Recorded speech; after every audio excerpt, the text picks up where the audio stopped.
श्री गणेशाय नमः।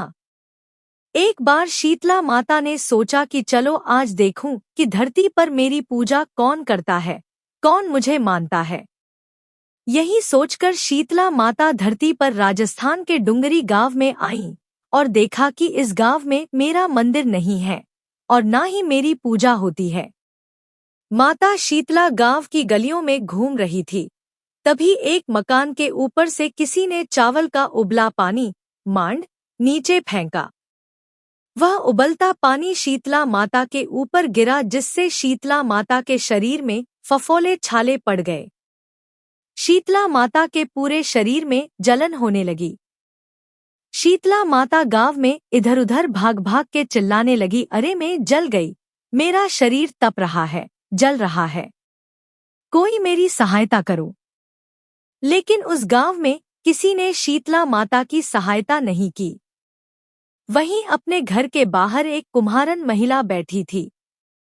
उस कुम्हारन ने देखा कि अरे यह बूढ़ी माई तो बहुत जल गई है, इसके पूरे शरीर में तपन है, इसके पूरे शरीर में फफोले पड़ गए हैं, यह तपन सहन नहीं कर पा रही है। तब उस कुम्हारन ने कहा, हे माँ, तू यहाँ आकर बैठ जा, मैं तेरे शरीर के ऊपर ठंडा पानी डालती हूँ। कुम्हारन ने उस बूढ़ी माई पर खूब ठंडा पानी डाला और बोली, हे माँ, मेरे घर में रात की बनी हुई राबड़ी रखी है, थोड़ा दही भी है, तू दही राबड़ी खा ले। जब बूढ़ी माई ने ठंडी ज्वार के आटे की राबड़ी और दही खाया तो उसके शरीर को ठंडक मिली। तब उस कुम्हारन ने कहा, आ माँ बैठ जा, तेरे सिर के बाल बहुत बिखरे हैं, ला मैं तेरी चोटी गूंथ देती हूँ। और कुम्हारन माई की चोटी गूंथने हेतु कंघी बालों में करती रही। अचानक कुम्हारन की नजर उस बूढ़ी माई के सिर के पीछे पड़ी तो कुम्हारन ने देखा कि एक आंख बालों के अंदर छुपी है।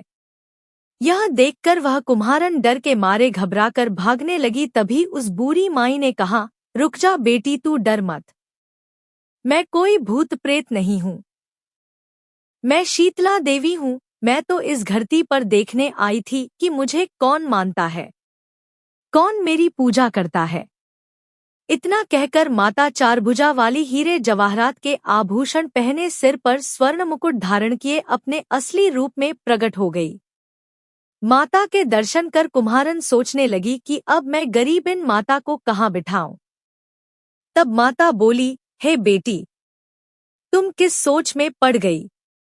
तब उस कुम्हारन ने हाथ जोड़कर आंखों में आंसू बहते हुए कहा, हे माँ, मेरे घर में तो चारों तरफ दरिद्रता बिखरी हुई है, मैं आपको कहाँ बिठाऊं। मेरे घर में ना तो चौकी है, ना बैठने का आसन ही। तब शीतला माता प्रसन्न होकर उस कुम्हारन के घर पर खड़े हुए गधे पर बैठकर एक हाथ में झाड़ू, दूसरे हाथ में डलिया लेकर उस कुम्हारन के घर की दरिद्रता को झाड़कर डलिया में भरकर फेंक दिया और उस कुम्हारन से कहा, हे बेटी, मैं तेरी सच्ची भक्ति से प्रसन्न हूँ, अब तुझे जो भी चाहिए मुझसे वरदान मांग लो। तब कुम्हारन ने हाथ जोड़कर कहा, हे माता, मेरी इच्छा है अब आप इसी डुंगरी गांव में स्थापित होकर यहीं निवास करें और जिस प्रकार आपने मेरे घर की दरिद्रता को अपनी झाड़ू से साफ कर दिया, ऐसे ही आपको जो भी भक्त होली के बाद की सप्तमी को भक्तिभाव से पूजा कर अष्टमी के दिन आपको ठंडा जल, दही व बासी ठंडा भोजन चढ़ाए, उसके घर की दरिद्रता को दूर करना एवं आपकी पूजा करने वाली महिला का अखंड सुहाग रखना, उसकी गोद हमेशा भरी रखना। साथ ही जो पुरुष शीतला अष्टमी को नाई के यहाँ बाल ना कटवाए, धोबी को कपड़े धुलने ना दे और पुरुष भी आप पर ठंडा जल चढ़ाकर, नारियल फूल चढ़ाकर परिवार सहित ठंडा बासी भोजन करे, उसके काम धंधे व्यापार में कभी दरिद्रता ना आए। तब माता बोली, तथास्तु। हे बेटी, जो तूने वरदान मांगे हैं मैं सब तुझे देती हूँ।